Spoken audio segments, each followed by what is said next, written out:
Good news coming out of Syria, believe it or not, from Reuters, quote, Syria has destroyed all of its declared chemical weapons production and mixing facilities, meeting a major deadline in an ambitious disarmament program, the International Chemical Weapons Watchdog said in a document seen by Reuters.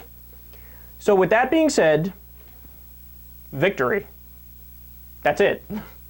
I don't know why there's not like mission accomplished banners hanging all over the place, and why CNN and MSNBC and Fox News aren't like having parades and talking about, oh my God, this is fantastic.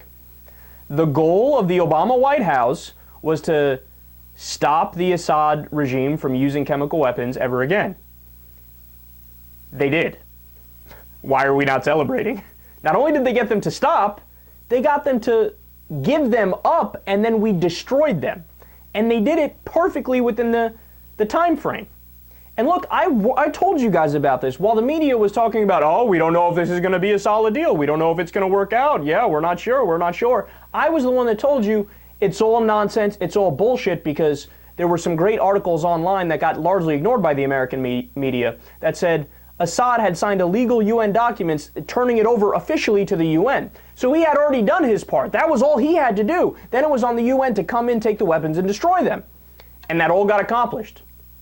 So look, I don't know why people aren't talking about this nonstop. We were on the verge of going to a war with a country that the U.S. was simply not interested in going to war with at all. And then, you know, there was a last-ditch effort, and a lot of credit to Russia on this, too. It was a mix of John Kerry screwing up and saying, because he didn't mean to say this. He said, yeah, if they turn over all their weapons, we won't attack. And Russia was like, awesome, deal. And they actually were able to work it out. So we were able to avert what looked as if it was definitely going to happen. It looked like the war was 100% going to happen, no matter what the American public wanted. It all had to do with what the military-industrial complex wanted.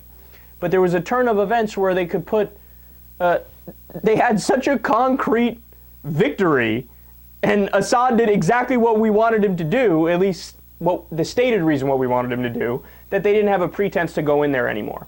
And by the way, to be clear, this, in all seriousness, this had nothing to do with human rights violations or the use of chemical weapons. Why do I say that? Because there was evidence that the rebels in Syria used chemical weapons also. But we didn't care about them using chemical weapons. What else? About 75% of the rebel movement was Al-Qaeda affiliated. So we were going to go in and fight alongside Al-Qaeda?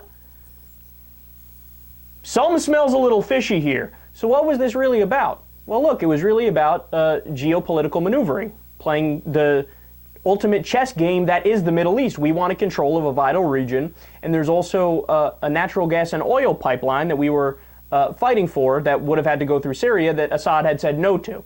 And that, you know, he snubbed the United States and our allies, and he's working, of course, with the Iranian government and the Russians, and we were bitter over that.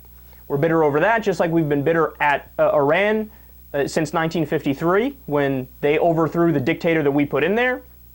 So look, man, it's a good day for anybody who is not in favor of colonialism and an empire, because we finally got a little strike back, in the sense that our poor rationale for war has been defeated because of some high-minded political maneuvering from the United Nations and from Russia.